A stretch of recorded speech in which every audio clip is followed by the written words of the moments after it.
Are you a business looking for a fresh new way to reach potential customers? Well, you need to get airtime on IT TV, a 24/7 streaming and on-demand TV service online and on Roku. With Roku having a potential reach of 62 million people, it's a perfect opportunity to reach potential customers through affordable commercial and infomercial spots. Visit us online today at itnetwork.tv.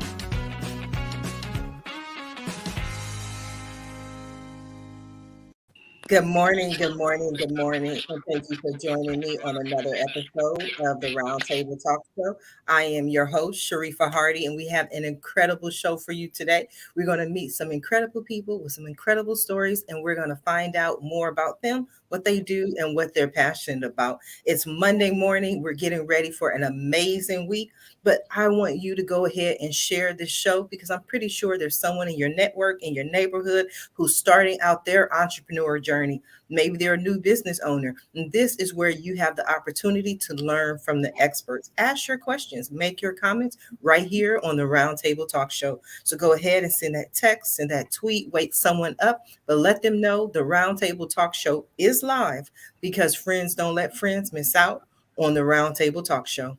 So while you're going ahead and introducing the Roundtable Talk Show to your friends, I'm going to go ahead and introduce our very first guest. Mr. Arun is going to talk to us from Arunsyoga. Arun can confidently support you in your efforts to optimize your performance in the following areas: self-love training, sacred set and setting design, romantic skill development, erotic fitness, magical manifestation, and healthy communication strategies, and so much more. Good morning, Arun. How are you? So hi all, myself I'm Arun. I'm all the way from India. I have understood many things in a Vedic system of understanding, in which we could actually have a deep orgasmic experience, and that we could actually transcend to whatever the things which we are doing. So I wrote a book as well. This is the Cosmic Engineering and Orgasmic Continuum. This is available in Amazon and other online platforms.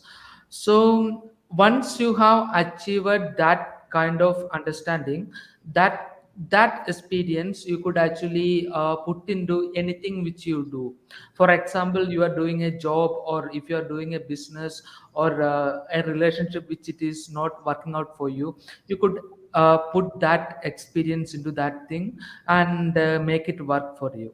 So the universe will help you to achieve those kind of things, and all those things based on Indian Vedic system, which is like astrology is involved, and yoga also is involved.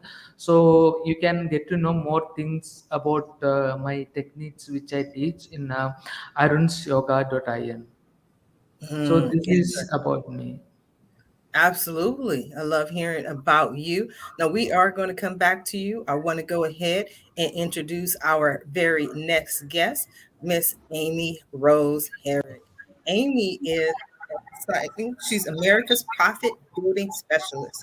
She saves entrepreneurs and financially savvy individuals time and money by increasing their bottom lines each and every year to live their dreams or to build wealth for future generations. Good morning, Amy. How are you?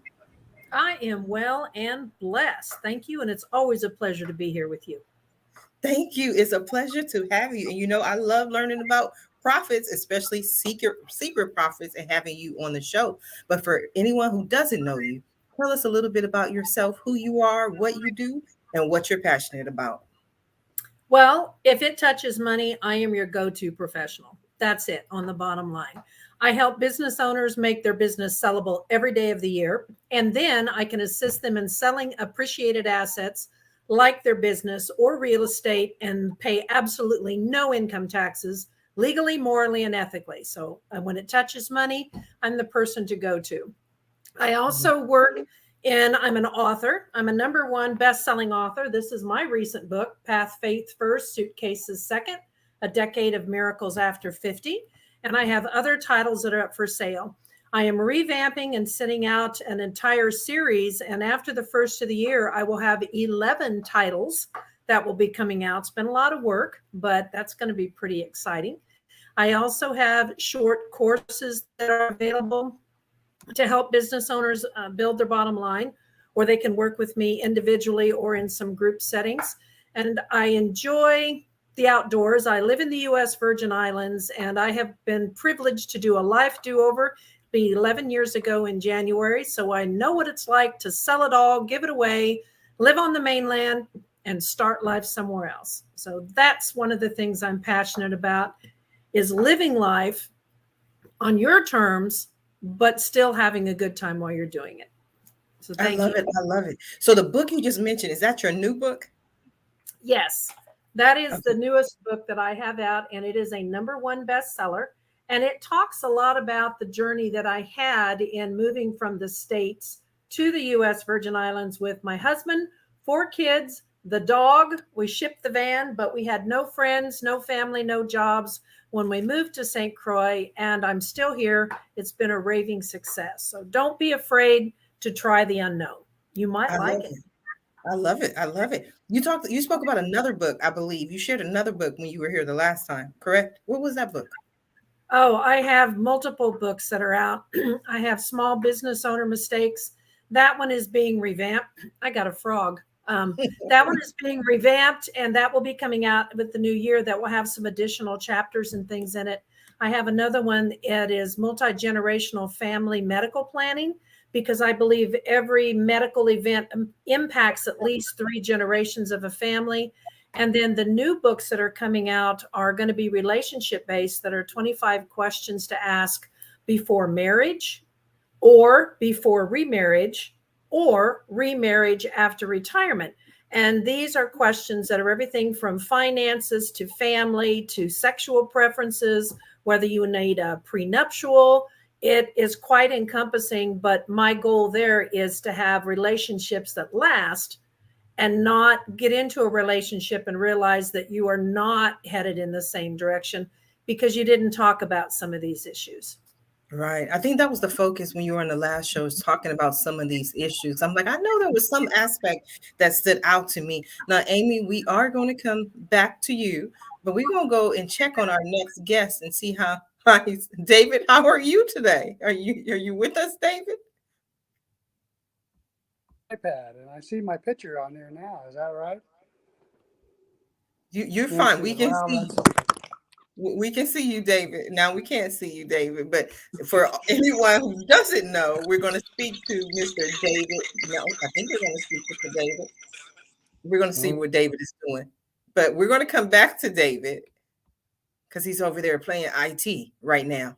And we're going to go to our next guest.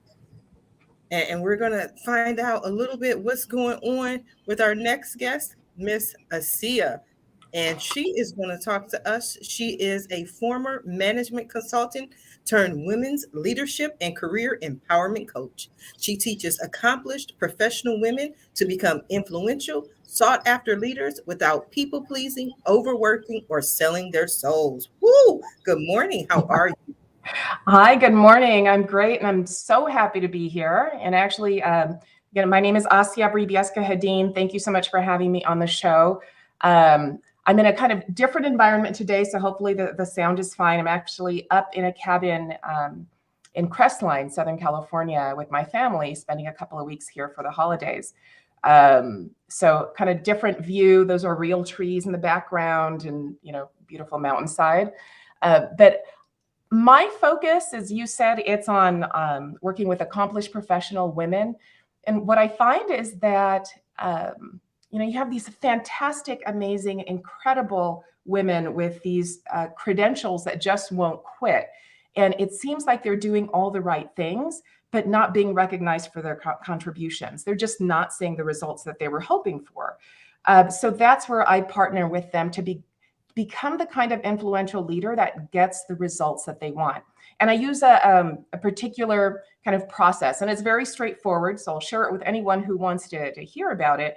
But I called it the Vital Leadership Framework. And it sounds fancy, but it's very straightforward. It all starts with values. And the reason that we start with values is because values are your North Star. right? They're what determine what's important to you, what drives you, and at your core, what your deepest set of concerns are.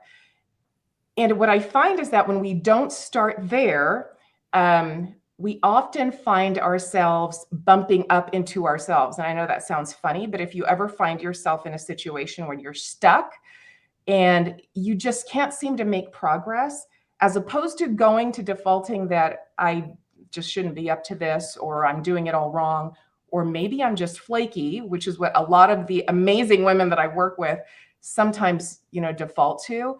It's often just conflicting values.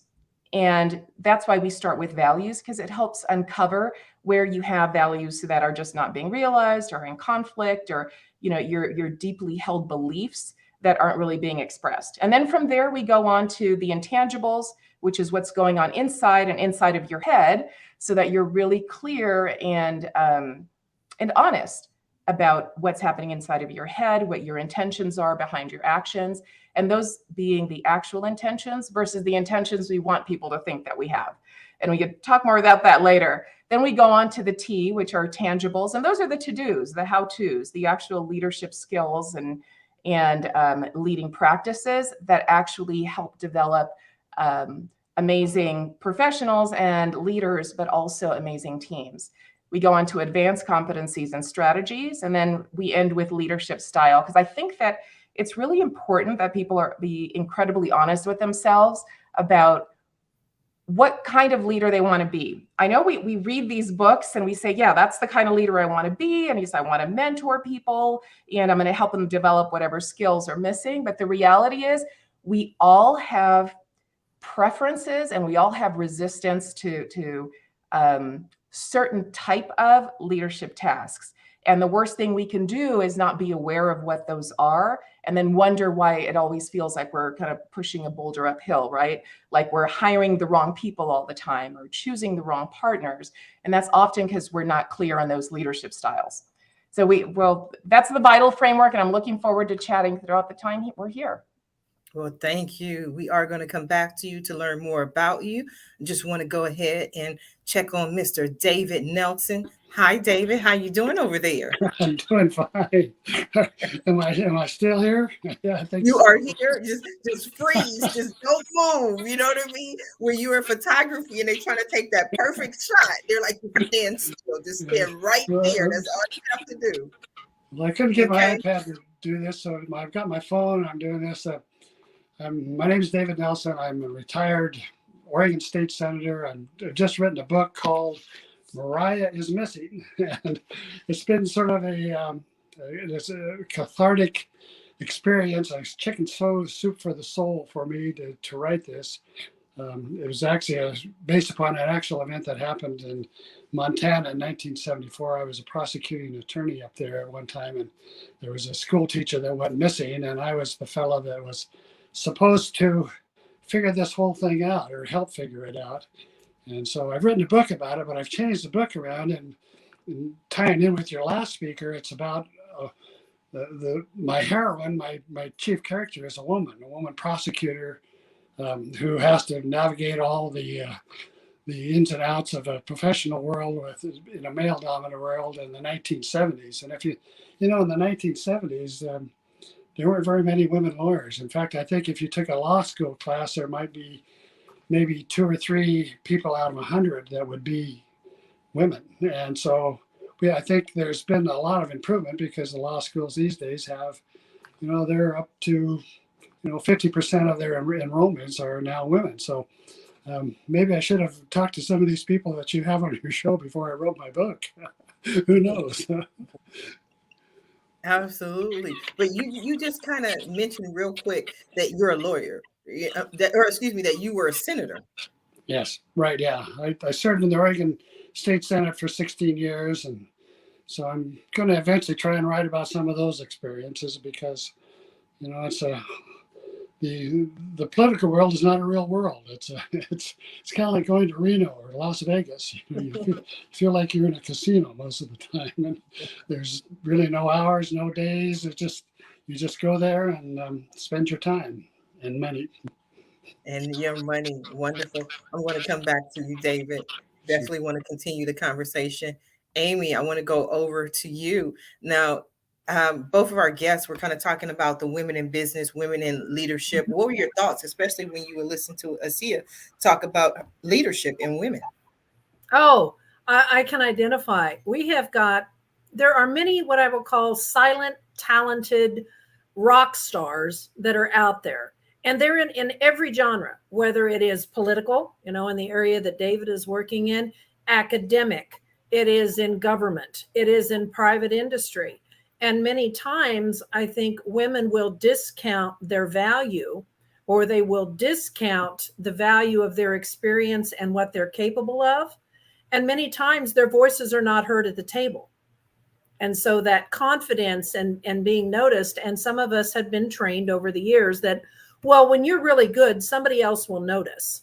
That's not always true. In many cases, you need to, blow your own horn, show your own accomplishments, because people don't always notice and then promote you.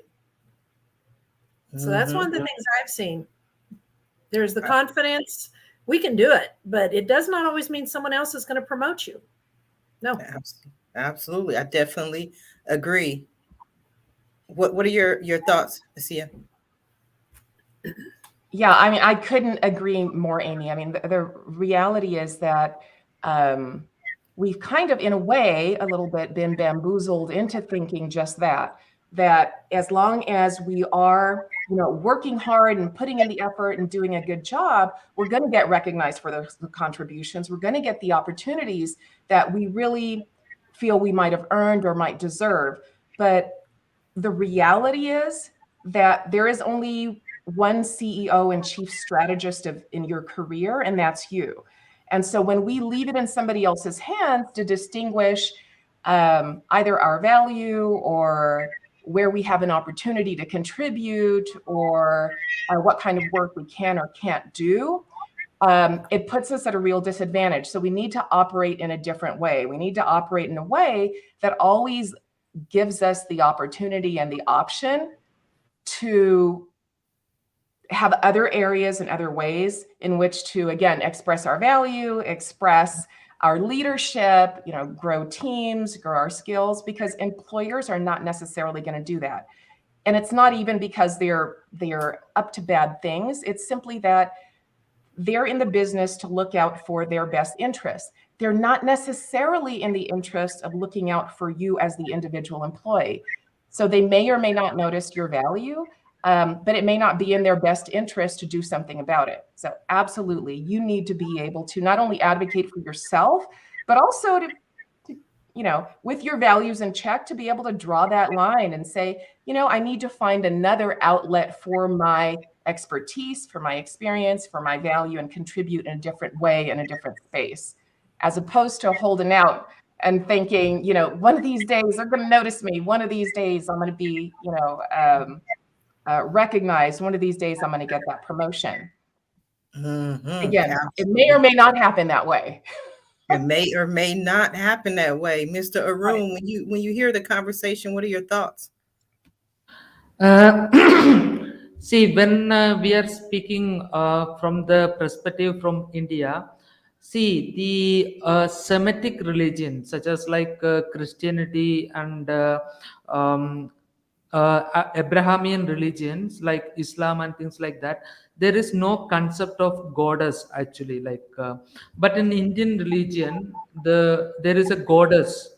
Basically, it is not just father; there is mother also.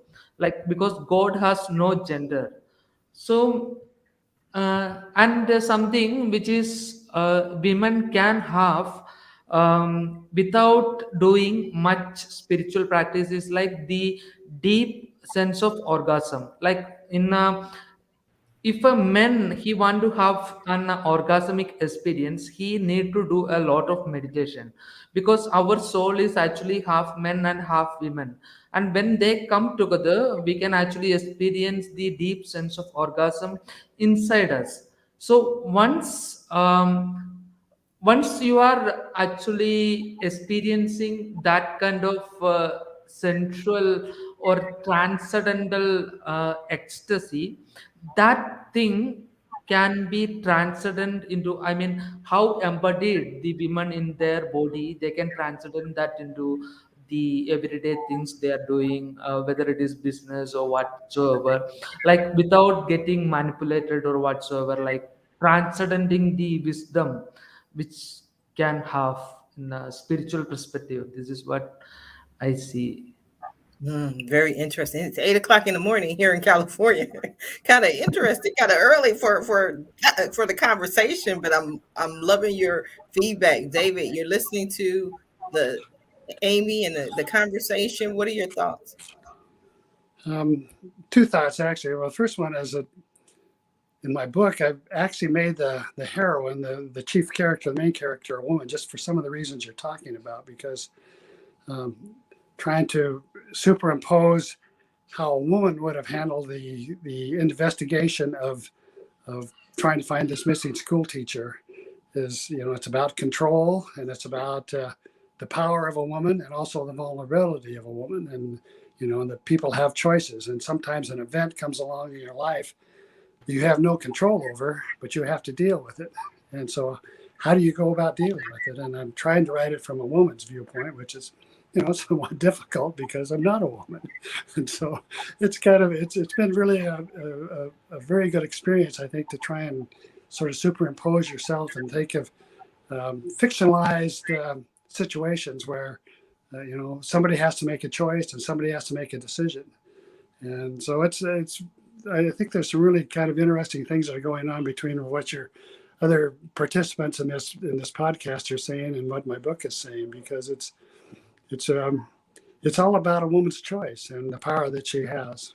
So that's it. How do you do that? How do you do that, David? How do you write as a man from a woman's perspective? Well, it's not easy, that's for sure. But I talked to a lot of women. My wife has been very supportive, and she's come in and said, well, this doesn't sound good. That doesn't sound good. And I would ask a woman, like one of the relationships that I have in there is that I have a 25-year-old woman being involved with a 50-year-old man. And so I asked a lot of my women friends, I said, well, is that a possibility? And they said, oh, sure it is. Absolutely. So then I did it the other way around. I have the main character, Anna, gets involved with a younger man. So I said, well, is that possible? Yeah, that's possible. So I would try and discuss with some of my women friends that, does this sound like this is a good thing or not a good thing, or is this realistic or not realistic? So it really was quite an experience. It's been a very worthwhile thing for me. When you get old and kind of retire, then you think, oh, geez, what am I going to do? So I've decided to write novels and see how that works out. What I find interesting is that the women gave you a yes on both accounts. Yes to the older man, yes to the younger man.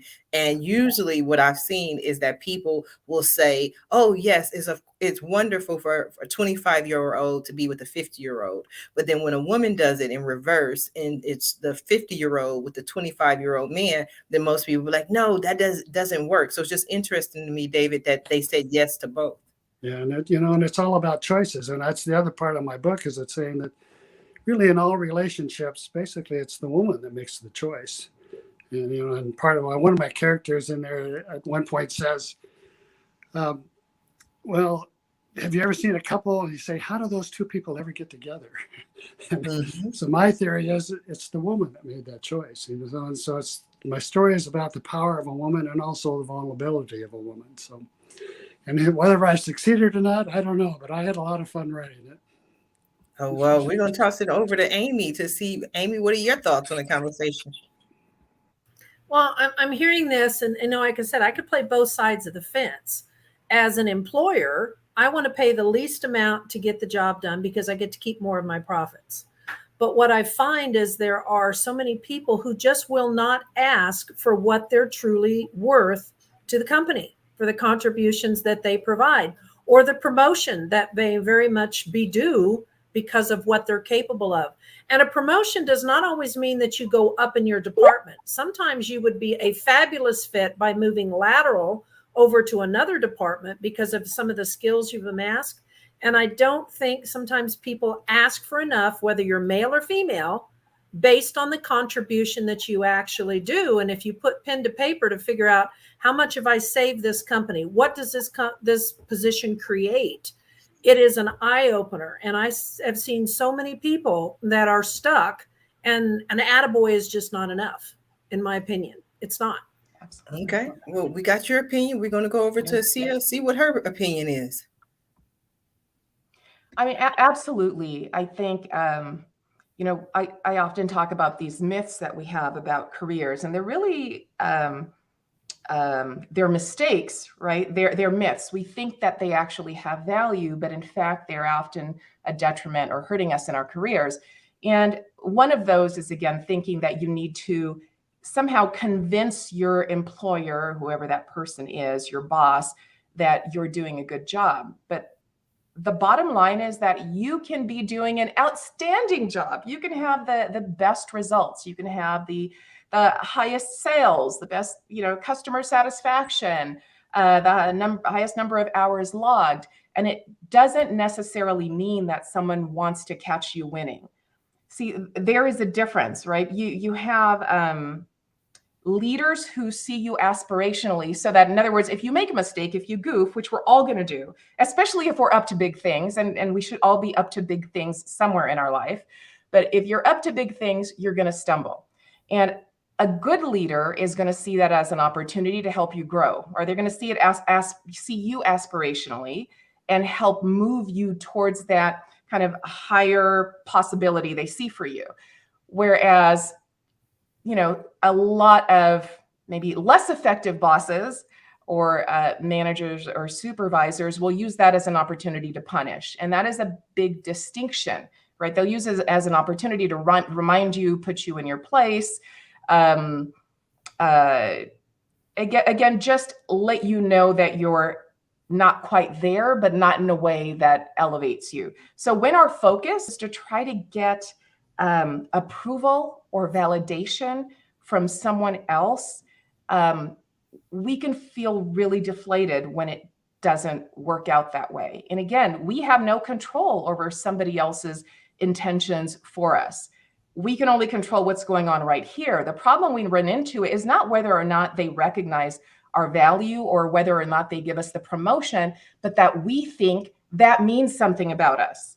That's where the problem is, right? That's where we give away our power. That's where we give away our leadership. I just, you know, for one, we're never going to get paid our worth, because our worth is infinite. Every single one of us on this call. So I hope that we start shifting away from that conversation about getting paid our worth. But definitely there is a market value, and you need to strive for having that market value and capitalizing on your strengths as well as what you're interested in. But again, if not getting the job or not getting the promotion, you're turning it into meaning something about you and meaning something negative about you, right? Because it's never something positive. That's where the mistake is. That is the big myth, thinking that getting it or not getting it somehow is a verdict on who you are, your value, your magnificence, all that good stuff. So yeah, Amy, we definitely don't advocate enough. But again, even if we do, it's not even necessarily about us, right? Who knows what's going on in that individual's head? Who knows what's going on with that client or that customer?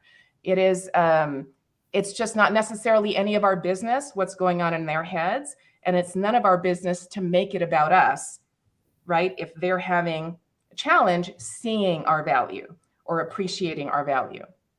Absolutely. That is a wonderful point to leave off on right before this brief commercial break, and we will be right back. You need jordansrooter.com. Get free estimates, 24-hour service, special discounts for seniors and veterans. That's jordansrooter.com. Have a home repair or some remodeling you need done? No problem. We can handle all that too. Give us a call today at 800-300-0358. At Jordan's Rooter, we take pride in our work and always make sure to get the job done right the first time. That's jordansrooter.com. We want to be your Mr. Fix-It.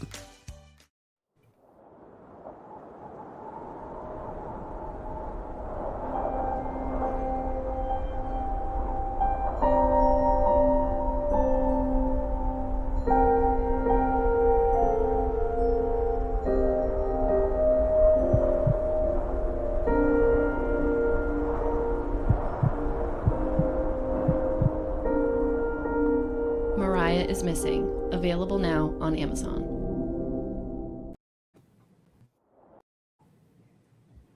I've had this problem. Big problem. I really needed A good business consultant. And I kept searching and searching. There are so many choices. It's really hard to find one that has all the things on my list. But I finally did it. Yes. Thank you. If you are looking for one as well, Look no further. Here's a really good one. Just use mine. Use mine. I'm very satisfied. Definitely recommend. problem gone. Thank you.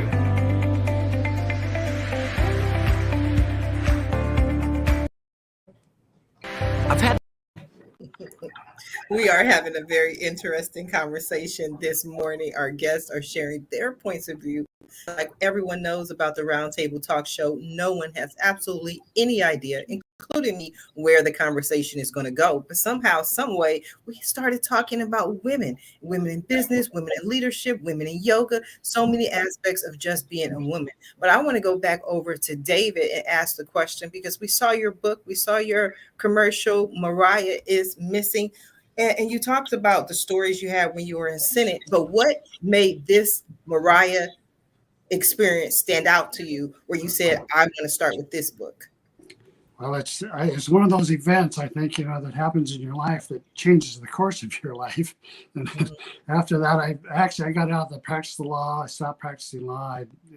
At the time I was divorced, and so I got remarried and moved out to Oregon, and eventually ended up going into the Oregon Senate. So it was one of those events that sort of changed my life. But I'm interested in the conversation that we're having is about valuing of a woman, because my second book is going to be the fact that Anna McGuire, who's the chief character in this book, the woman lawyer, solves the problem, but nobody believes her. So what is she going to do? And what's going to happen after that? So that's going to be the conflict in the next book. So, and it's all about the choices that she's going to be making and how the event of the disappearance of the teacher has changed her. And so it's kind of, I guess I'm sort of living my life kind of through this woman's life, is it? Because you're going to have events in your life that change the way that you act. And some are going to be good, as been pointed out, and some are not going to be so good. So it just depends on how you handle them. So that's the fun of writing a novel. Fiction is what some famous writer says, fiction is the lie that exposes the truth. And so that's what I'm kind of working at. I'm trying to expose some truth here. Do you feel, David, that no one believed her because she was a woman, or that's just an aspect of it? Well, I think that's it. I have kind of as one of my villain characters as a sheriff, and he doesn't like women. He's kind of a macho kind of guy, and so he doesn't believe her. He doesn't think that she knows what she's doing. And he's the only one that can figure this out. And of course, he's had FBI training. So he knows what's going on. I'm just trying to be facetious there a little bit. Well, let's see. Amy, what are your thoughts? What questions do you have for David? Well, David, I find it so interesting with the history that you've had, that you've shared a little bit, that you did all of this as a man's perspective. And did you have role models or something that made you choose to do your leads as women? I'm just curious.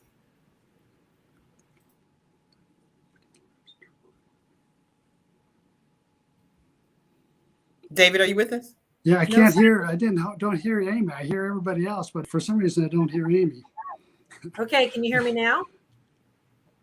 What was the question? I didn't hear it. All right. I was going to say, I'm listening to you. Still not hearing it. Okay, I'm going to repeat the question, David. For some reason, I don't know. We're having all these technical difficulties. I believe it's because it's Monday. But the question that Amy asked is, as a man, with your experiences, how did you decide to have a woman as the lead in your book? Was it based on the role models that you were drawn on? Was there a specific reason why you chose women? Well, some of it's part of that. I have a great respect for women. I think that's probably the big part of it. But some of it's also commercial too. I mean, we're in an era where it's the hashtag Me Too movement, and there's women are I made a huge progress. I mentioned earlier that back in the 1970s, there were very few women lawyers. And now there's, I think most of the law schools in the country now are the students going to law schools are probably 50-50, maybe even a little bit more in favor of women than men. So I think that's going to have a huge change down the line. I think these things take a little time to get moving. So it's, I don't know, there probably are several reasons, and I can't really get to exactly one. Sometimes it's like that. Asia, what are your thoughts? We go. Yeah, I was curious about that as well, and I guess I just imagined how much learning and probably surprise is going on for David as you try to, I guess, think like a woman, right? even thinking like a woman is just thinking like that woman. Right? Yes. So you get 10 women in a room, we're going to have 10 different opinions. And I'm sure you run into that. So I think that must be kind of fascinating to decide, okay, so do we just go majority rule, or what do we do with this one? And that goes back to my idea of choice. People have choices, not only women, but it really goes back to the fact, I think, of the power of women. There's a book that was written back in the 1950s by Anaelba. Geez, I can't think of the name of it. The wife of the famous aviator, and she says, basically, that women are the center of the world, of all your world, and you have all these demands upon you, whether it's family, it's a job, it's whatever it is, that you've got to keep everything together, and sometimes that's hard to do. And so that's kind of what got me started on this whole thing. Is I read that book, Sounds of the Seashell or something like that. Sounds of the Shore. I can't remember exactly what the name of the book is, but it's Anaelba Lindbergh was the writer, and it's 50 or 60 years old, but I think there's a lot of truth in it. Yes, sometimes we repeat ourselves in history. Arun, you're listening to the conversation patiently. What are your thoughts?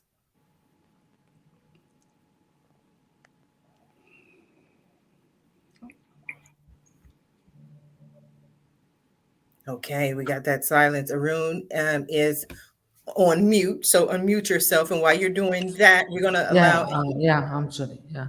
Amy has a question for you, Arun, while you're doing that. So we're going to take Amy's question. Uh-oh, now Amy's muted. Now Amy's muted.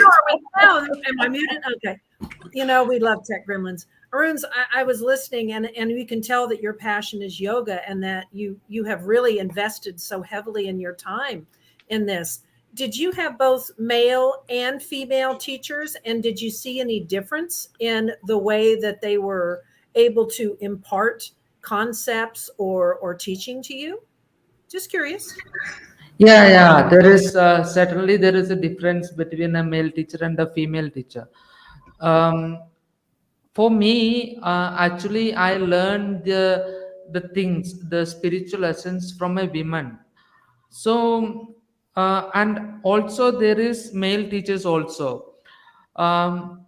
When we are actually dealing with the male teacher, it's like very rough and tough kind of things. Like he will be like doing that thing, this thing. But women, she is like, she really take care, like she teaches that in a very the way which we can actually understand the wisdom, the what are we actually receiving from the guru. The women can teach in a very good way, and also in this particular path, I mean to say, like, yoga as a physical exercise, the people who are seeing it as a physical exercise, there are women more, but after that level, once your body is comfortable and flexible, like, in my book cover there is a snake. Actually, you see why the snake is actually a symbol of the yoga is because, or mysticism is because, the snake's body is actually very flexible. So when snakes are making love, they can actually submerge into each other, like it's so deeply that animal can go. because his body is so flexible. So once the body become that flexible, and we can actually control our breath, and we can actually make our mind the stillness and things like that. From there, I am seeing very less women. From there onwards, like it's a very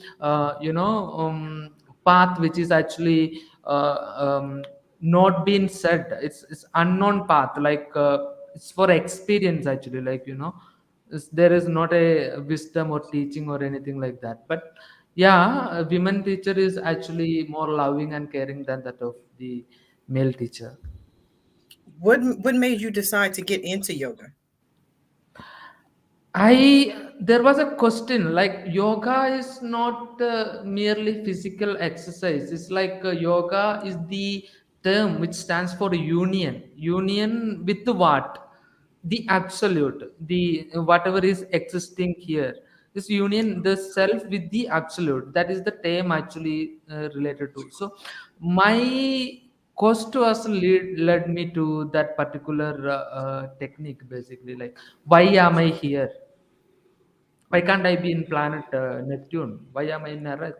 Why am I Arun? Why am I in my body? These are the questions was strike me very young age.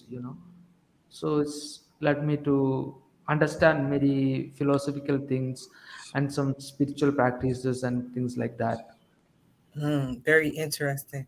Arun said he started asking questions, so he had to figure it out. Amy, he answered your questions. What are your thoughts? I just think it's very interesting how we can group people sometimes, and the way that, well, this is generally how the male teachers, this is generally how the women teachers do it. And it doesn't matter where you are in the world, we all have teachers, and we carry with us for a lifetime many of the things that they've imparted. So I'm sure in some of the teachings that he has, that there are people that have imparted into him, and he is still carrying that forward. You can see the passion that he has. You can see it. Arun, are you still carrying what's been imparted?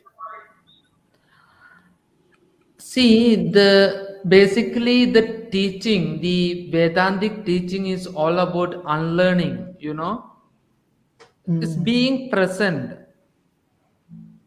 So there is a conditioning which mostly human beings carries, like they identify themselves with the culture, themselves with the name, themselves with the color, themselves with the body, and it makes them a separation, like it makes them a filter. Like we spoke about the women who is actually getting paid less. See, it's all about choice actually. Like all the employer want to pay less, but the women can choose another job, right? Like they don't have to stick with that, because it's a filter. It's a kind of understanding that I am identifying myself as a woman, and I am like this, and I have this particular job, and I have to stick with that. It's a filter. And so the real essence of yoga is unlearning that filter, you know uh, being present. That is the real essence actually. I love it. I love it. Asia, I'd love to hear your thoughts. I love it. Well, there are a couple things, right? So I want to talk about just briefly the unlearning. I absolutely love what you said about that, Arun, because when I think about just potential, right? We have this massive potential up here, and it's based on a whole lot of things, not only our natural gifts, but all of the preparation and, again, our credentials, or the work and studying, the books we've read, things like that. And then there is all of the interference to reaching that potential. And I feel like removing that interference, and that's a lot of what, leadership and executive coaching is. It's removing the interference to hitting that potential. And just what you said, Arun, about unlearning, it really is removing, that interference. And you called it, the filter, like, removing that filter so that it's just a pure expression. And I absolutely love that. That really resonated with me. And I was also really curious about, you mentioned, and you kind of opened up the show great way to start the conversation on a Monday, but the sensual or sexual aspect of yoga and spirituality. And I was curious what role confidence plays in that. I know with leadership, there's more and more recognition that you need to have a certain level of self-confidence to be able to lead, to engage fully with other people, to see other people's value, things like that. But what role does self-confidence play in that?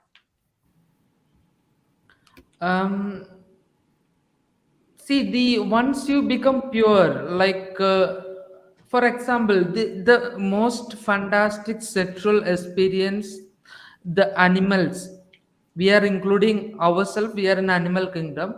The most fantastic sexual experience the animal which can have is actually snake. It's actually touches all the parts of the body. It's so flexible.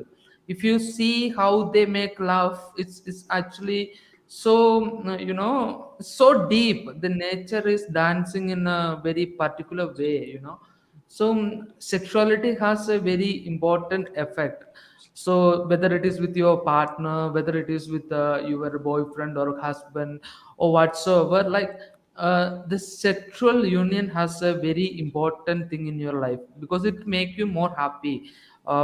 If you can have a very good sex or you can make a very good love, it will definitely it is going to be make you so happy in your life, and it will actually increase your confidence. And slowly, like the when I am speaking about the orgasmic experience, is not just mere physical.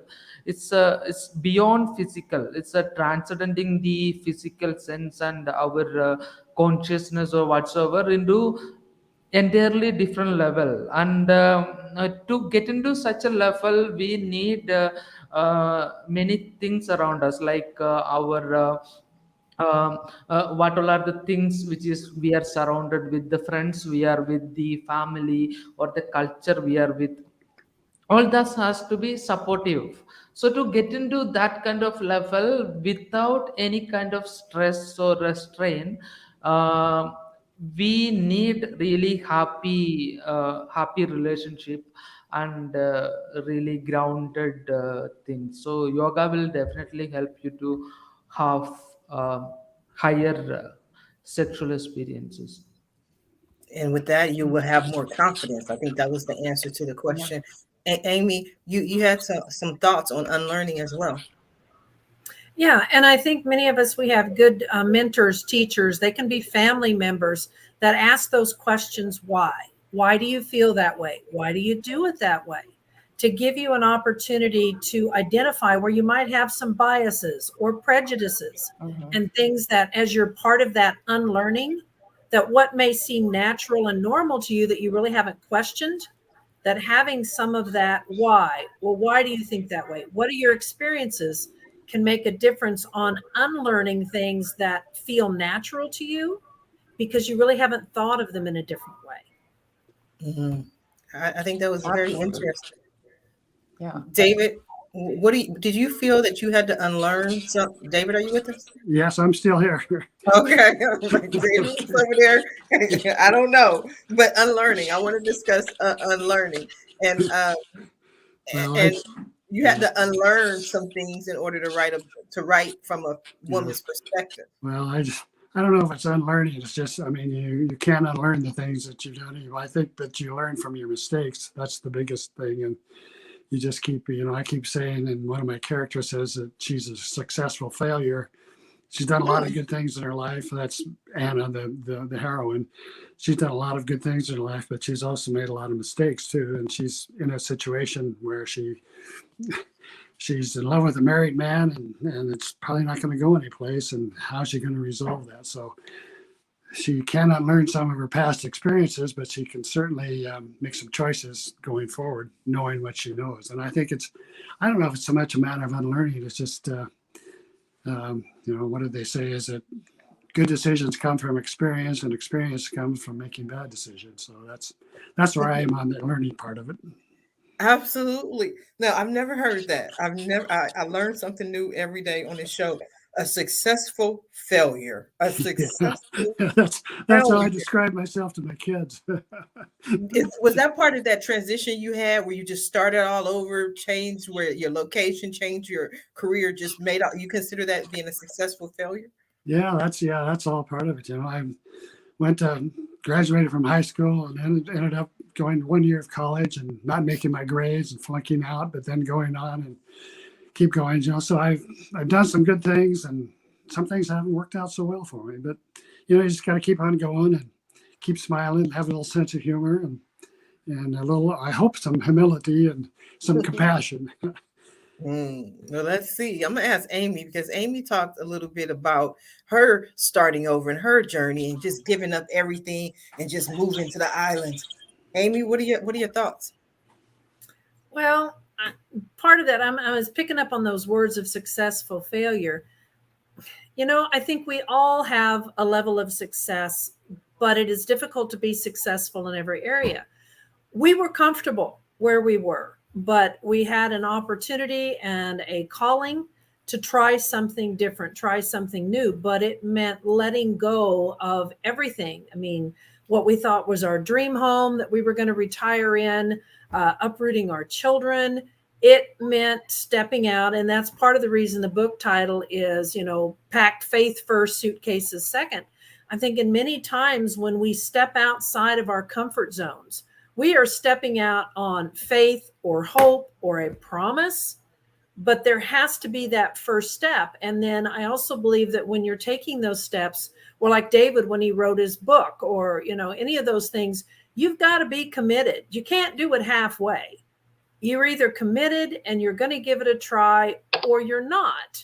And I have known that, at least in my life, I have never regretted trying something, but you will always regret never giving something a try. And I think that is one of the big differences is, where do you want your regret to be? Because we all will have it. Do you want your regret to be because you didn't try? That's harder to live with, I think. I could have, should have, would have. I agree. Let's go over here and see Asia's thoughts. What are your thoughts? Oh, I'm just absolutely, basically agreeing and nodding my head to what Amy is saying. Yeah, I think one of the distinctions I like to make with my clients is that you get to choose. And again, it's funny how resonant that conversation around choices today, but you get to choose, right? You get to choose your failure. Are you going to fail in advance by not even trying and kind of failing in your head? Or are you actually going to give it an attempt and then learn something in the process, right? When we fail in advance, there is nothing there. You've literally given up and decided that, that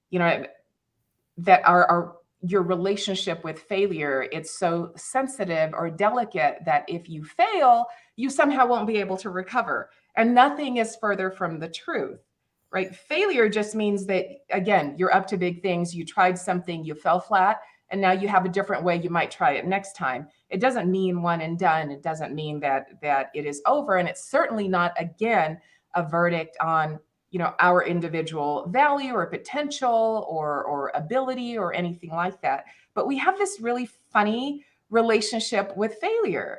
I think a particularly negative and disempowering relationship with failure. Again, we'd rather not try something if we think we're going to fail. But when you consider the biggest successes, whatever industry you're in or whatever interest you have, when you consider the biggest successes in those areas, industries, topics, conversations, they have a fantastic story, a winding story of failure, right? So we've all seen that meme that everybody thinks success looks, like this, but really success, kind of looks like this and finally gets you up there. And that is paved with experiences of failure. It's just one step closer. So I think it's incredibly important, when we get our self-confidence in check, we can sit with the failure. We can be okay with, oh, shoot, I really, hit the floor on that one and it did not work. And that's okay. We don't make it mean anything bad about ourselves. We don't devalue who we are. Our self-esteem remains intact. the challenge is that we make failure and accomplishment mean something about us. And so we go on this path of pursuing accomplishment. And again, I'm all for accomplishment, right? Just to be clear, right? I have 2 graduate degrees. I was president of my, MBA program at USC. So I'm all with that accomplishment. But when we get locked into this belief, this lie that, if we didn't accomplish X, or if we failed, it somehow means something about us, and that we're somehow less valuable or less worthy, or demand less respect, that's when we failed, right? That moment when we made it something negative about ourselves, or reduced our value, or even the value of someone else in our eyes, that's the real failure. Everything else is just learning. Everything else is just being alive and being a human. And that's it. I definitely agree.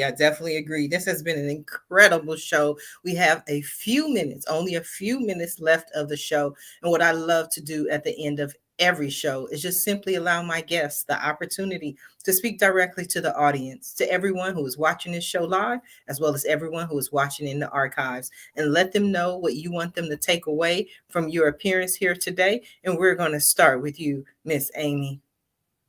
Oh, what to take away?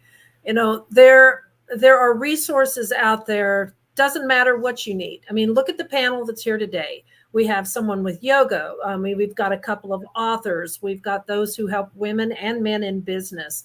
Don't be afraid to reach out and engage help. Don't let it be the regret that you didn't ask for help. And where can people find you, Amy? Well, they can find me on the screen. It says at The Secret Profits, where you will find a free digital book that you can download. I also have courses that are available. And if you put my name on the internet, I pop up all over. And I enjoy doing podcasts and other things. So please look me up. Give me a call. Absolutely. Thank you. Mr. Arun, what do you have for the people? Arun, you're on mute. Yeah, the resources which you can find on my website is my whatever you can take from me, and you could find me in arunsyoga.in. I'm doing a couple of podcasts also there. If you are pinging me, I can give you a free premium membership where you can actually get more resources which really goes into really deep, like people who are interested into real other spiritual aspects of Indian mythology. So yeah. Thank you, Arun. Definitely appreciate having you here. Mr. David, what do you have for the people? Well, just there's a lot of turmoil going on in our country right at the moment, but there is hope, because what's happening now is very similar to what had happened in the 1970s. We ended the Afghanistan war this year. Well, Vietnam War ended in the 1970s. We've got a president that's undergoing some congressional hearings. That happened with Nixon in the 1970s. You've got Roe versus Wade controversy going on in the Supreme Court now. Well, the Roe versus Wade was decided in 1973. Global warming, we're concerned about that. Well, back in those days, it was global cooling and nuclear winters. You have the racial strife that's happening in our streets. In the 70s, they were still dealing with the aftermath of the assassination of Martin Luther King. And I think we made progress. It's been incremental, but with some humor and some compassion, some hope. And maybe we'll end up reading Mariah is Missing. And you can contact me at mariahismissing.com and hit all the right buttons, and you can get to a place where you can contact me. I sure appreciate the opportunity to be on your show. Thank you. Thank you, David. Definitely appreciate you. We have a couple of seconds left in the show. I want to get a final word to Miss Asia. Yeah, thank you again so much for having me here for this fantastic conversation. And I think in terms of the last word, a lot of our choices, and again, that's the resident conversation, it sounds like today, just our choices, but it seems like a lot of our choices, and what I find with my clients, come down to just what we believe about ourselves. And unfortunately, what we believe about ourselves is often incredibly filtered, and not in the positive. Yeah, it's okay if we think we're fabulous, But unfortunately, typically what's going on inside is that there's this tremendous amount of self-doubt that we think is not supposed to be there. And we often let it mean more than it needs to. And we let it impact our choices and the things we go for in our lives, the impact and contribution we can make in our communities, in the organizations we're a part of, the way that we can grow spiritually, just so many things. And to that end, I have a fantastic leadership confidence intensive coming up first weekend in January, because I thought it was incredibly important that we start the conversation for the year right and with intention. And you can read all about that at bridgewellpro.com. Do check it out sooner rather than later, because there's very special pricing up until January 1st, and you'll see that at bridgewellpro.com. But you can also go find me there and download some of my free leadership resources. The main resource I have on the site right now is 3 leadership conversations you should be having. Just a great way to start thinking about some ways to communicate in your environment and really put yourself out there. So thank you again for having us here. This has been fantastic. You are so welcome. I appreciate you. I want to thank you all for being guests on today's episode of the Roundtable Talk Show. And I especially want to thank everyone who tuned in to watch this show live, as well as everyone who is watching in the archives. I definitely appreciate your support. I appreciate you watching the show. I appreciate you sharing the show. But as always, the most important thing to me is that you support our guests. Our guests were here this morning to support you, to give you their experiences, to share their stories, and to provide you with information that just might change your life. So please support them. Their website link is in the Facebook post. Follow them on social media, reach out to them, send them a message. And when you do, please let them know Sharifah Hardie says hi. Now, if you're interested in more ways that I can help your business, or maybe you want to be a guest on the Roundtable Talk Show, please visit my website at AskSharifah.com. Until tomorrow morning at 8 a.m. Pacific, everyone have a safe and a blessed day.